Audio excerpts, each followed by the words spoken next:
Hi there, my name is Steve Gearhart and this is the Unagi Observer. Thank you so much for stopping by and watching this video. Normally we talk about fandoms, comic books, science fiction, online game, role-playing, mostly anime, of course.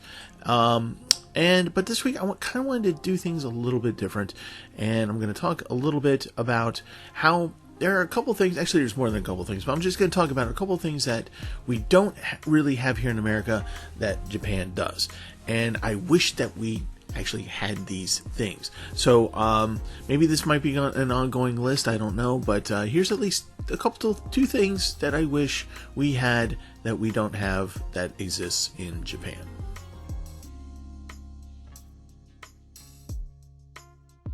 So as you can tell by the picture, vending machines. Now you might be sitting there going, well, we have vending machines in America, and yes, of course we do. I agree with you, but it's the way that the machines in Japan kind of offer services, product, and things of that nature, and how it's generally looked at and used in Japan as opposed to here it is in America.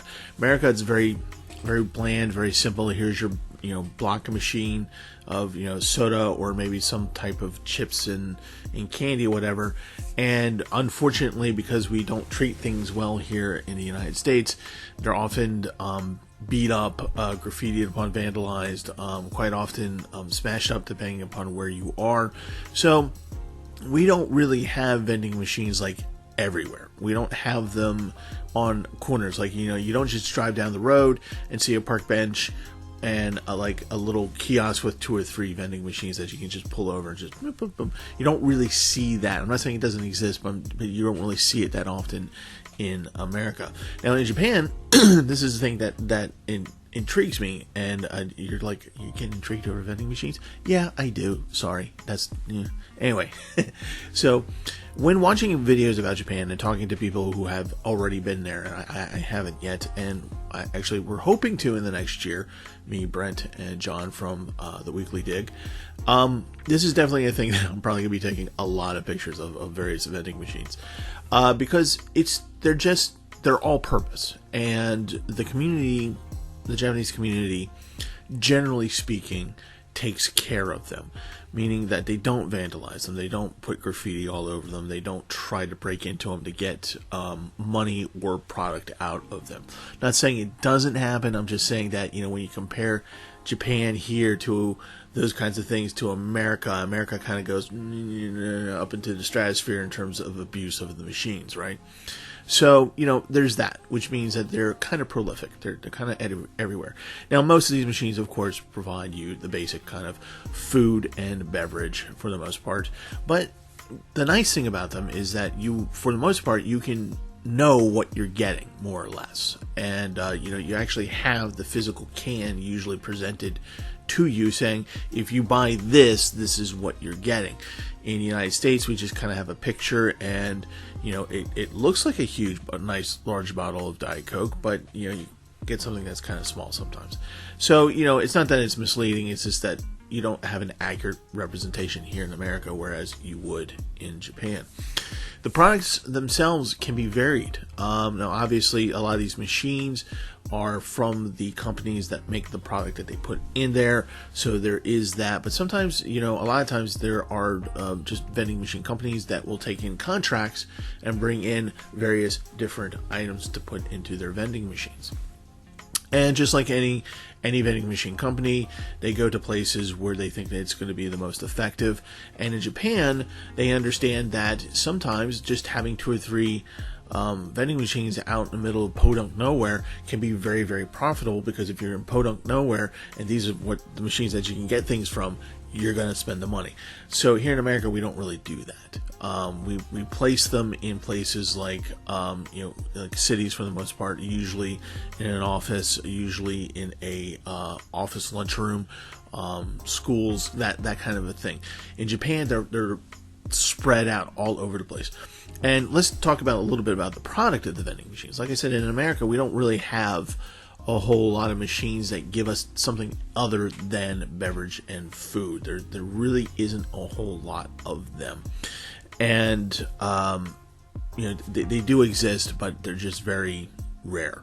In Japan, you can pretty much if it exists, they probably have a vending machine for it. Honestly.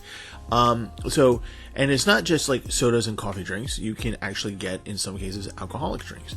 And some of the food items are very, very interesting. And sometimes you can get them cooked, and I'll talk about that in a moment. So, just having these choices, A, and B, just having the ability that if you actually have that particular vending machine in your neighborhood, you can go to it and get the thing.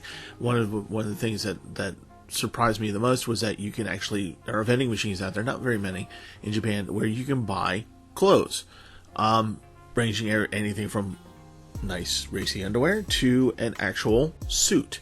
So it's not the best fitting suit, but if you, and I wish I had these back in the day when I was in college, but like sometimes you'll just wake up drunk and your suit is all rumpled up and you have to be at work in about 20 minutes. And there you go. There's the machine. You can slam it, get your clothes, duck into a bathroom real quick, change real quick, and there you go. Voila. So that I've always found that kind of concept very, very interesting. And then there are the type of machines wherein they provide a lot of different services. Okay, not just product, but a service. One of the things I saw on Dancing Bacons was a guy, I believe, from a guy and his girlfriend from Singapore. They showed a vending machine, which was kind of like a small CVS type of kiosk of vending machines. It's very large. It's about the size of a small room, and it has a list of items that you can get. Obviously, you're not going to get a pharmacy in there, but you can get things like aspirin, Band-Aids, shampoo, various items that you would find in that kind of a pharmacy convenience store. And you can watch the robotic arm on the inside the little room, going around and picking things up and then depositing it into the bin. And then there are the ones that they cook your food. So they pre-make food and they put them in here and they're frozen, but they have a mechanism by which they can reheat the food so that it's hot and it's actually edible. So this isn't like one of those things where it's like, you take a chicken pot pie, you throw it into the microwave for 3 minutes and the center is cold. No, this is actually cooked all the way through for the most part. Yes, there are exceptions. Sometimes that might happen. But, for the most part, these are working machines. And because they're not being vandalized and because they're not being knocked around like we would here in America, they work for much longer. It's, for me, it's like kind of one of those interesting things when you go to a Costco or something, you see that water bottle machine where you can actually watch the thing go up to the level, take the thing and put it in, and it just does the thing, moves around inside, and people go like, ooh. Well, you get a lot of that in Japan. A lot of vending machines are like that. So that's kind of the norm, whereas for us, that's special. So yeah, the vending machines are they're a thing over there, and they're a part of Japanese life. So much so that you could probably tell that they make probably a small industry about it. These things provide jobs. Someone has to fill them. Someone has to maintain them. Someone has to take care of them. Sometimes you have to replace them. Sometimes someone has to make the parts for them. Someone has to make the food or whatever the product item is to put in there. You have to have the driver to stock it. So it actually creates a small little industry. It means job, it means profits, it means being able to pay your bills. Not so much in America. Yes, it exists, but it's not as big of a deal as it would be in Japan. So, yeah, like I said before, if I ever make it to Japan, I'm probably going to come back with like a crap ton of pictures of vending machines and maybe videos of me ordering things and going, ooh! So, because I'll be so excited about it. I know I'm a geek. Anyway, so that's one thing that I wish that we had here in America that we don't, but Japan does.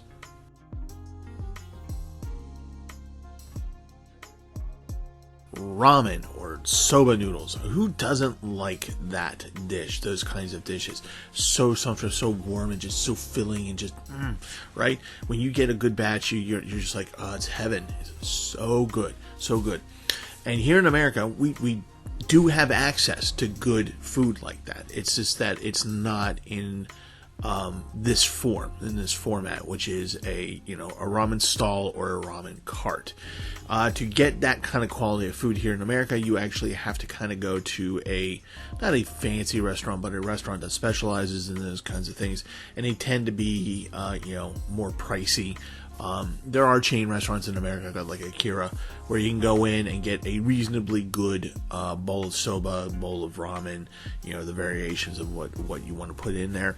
And in some special cases, like I have a place near here, in the Mount Vernon Marketplace in Baltimore, that really does the real deal ramen. I mean, it's real stuff. It's recipes from Japan. These people have actually bothered to try to replicate the dishes, which are quite good, honestly. But it's not the same thing as a ramen stall or a ramen cart, right? Now, to be clear, in Japan, this is something that is on the decline. So not very many cities actually have them. And those that do don't have that very many of these ramen carts and stalls. So the stalls are basically, almost temporary structures. Like they're very just like they can be here for a moment. You've seen the pictures. You dug in under the curtains, kind of, you have a little bit of a heater there, and you eat your bowl right there, and then you go on about your business. And of course, the ramen cart is some guy or woman who's got this huge cart, and they go around at any time of the day, any time of the night, and they just serve out ramen and soba, right? And here's the thing, is that when I watch videos about this, and again, talking to people who have already been to Japan ahead of me, they all say the same thing, which is, it's good. Like, it's good. This is really good, really good eats. And especially like if you're out at midnight in Japan and some guy's just walking down the street pushing his cart and saying a little ditty or just saying, hey, here's some ramen, and people can get it at just about any time. Now, the interesting thing about these stalls and carts is that the menus are not very large, okay? So you have a very limited menu. But anyone who has dealt with food trucks or food stalls here in America will tell you that the more limited the menu, it generally means that they know how to do those few things very, very, very well, generally speaking. This is no exception. So these guys might have one or two items on their menu, and maybe they might be able to make a variation of those items for you if you ask. But because it's just the one or two items, they just know how to do it, put it together for you, do it quickly, and there you go. You have this wonderful meal. So they're able to do this one or two things very quickly, very easily, and it's going to be darn good. The other big difference here is, of course, price. That shocked me. The pricing shocked me, especially, even with inflation, I believe the price is still, really good compared to here in America. You're talking like $5 to $8 for a bowl. We're not talking about like a ramen cup kind of thing, or we're talking like a bowl of just stuff. And the quality of the product, the noodles are usually handmade, or they're bought by someone who's already made them, and they're relatively fresh. If you look on the cart, they pull open a drawer and there's like, okay, here's a mess of noodles. We're going to throw it into the broth that we made earlier today, and we're going to cook it. And here are all the fresh items. Here's some fresh eggs. Here's some fresh, cabbage, whatever it is. And they put it in there, and it just looks like. I watch these things on YouTube, on my television. There are times where I'm just like pawing at the television. I'm like, please, I want some. Now, of course, because it's a big difference in culturally speaking between Japan and America, unfortunately, if these guys were to work in cities in America, they would be robbed within moments after, like midnight. Like if you're crazy enough to have a stall out walking around in an American city at midnight, you're going to get robbed. All right. It's not a matter of if, it's a matter of when, unfortunately. And, of course, you have to be able to sell the idea of ramen here in America. That's not something you just go into a frou-frou restaurant and you sit down and you have your little meal. No, these guys are just like hardcore. Here you go. Here's your bowl. And some of them will provide a couple seats. wherever they are. They'll just full of so you can just sit down and eat right there. And what's even more interesting is that the bowls are not, you don't throw them away, you give them back. They wash them, right? So they get washed and they're reused. Now, you know, this is Japan, so, you know, the idea of it being washed means that it's going to be washed, right? Here in America, that might mean something different, and you might get cholera. We don't. It's just, this is how it works here in America. So, you know, they're not as suspect in those kinds of regards as they would be here in America. But just think about it. Just having, like, you know, let's just say that you know, you don't have a whole lot of money. You're going out and your stomach's grumbling, and there's a guy with a cart, and you can smell, right, the broth. You can smell the guy cooking the thing for other people, and it's soba noodles or it's ramen, and you go over there and you're paying the equivalent of $5 to $8, and you're able to eat, and your belly's full of good food. Wouldn't you want that? Don't we want that here in America, where you can have that option? Well, you know, I wish we could, but, you know, we kind of suck into the fact that we don't really have a community attitude as they do in Japan. So there's a thing that I definitely wish that we had here in America that we don't, but that Japan does. All right, so there's a couple of things that I wish we had in America, or wish we did a little bit better in America that they do in Japan. By the way, I'm not saying that Japan's better than America or America's better than Japan. It's just, you know, there's some things that are different that I wish we had. How about you? What do you think? What are some things that you think about that Japan does that we don't really have here in America, or that we don't do very well here in America? What are some things? What are your thoughts on the subject? Be nice, no trolling, okay? Also, so we do the weekly dig. The link will be down below. And we're going to be doing something a little bit different with the weekly dig on, by the way, it's on Sundays. And we're going to do a anime university type of thing. We're actually going to go through various anime, starting at the beginning with Astro Boy, and we're going to go work our way up to the present and talk about cultural importance of anime, and specific anime, and how they impact the overall genre. So please join us there. It's we actually have a syllabus that you can access, and, you know, have questions, and we want you to be more interactive with us. So yeah, the chat is always open. So anyway, so I hope to see you guys there. Again, thank you so much for watching the video, and yeah, love you guys, and I'll see you next time.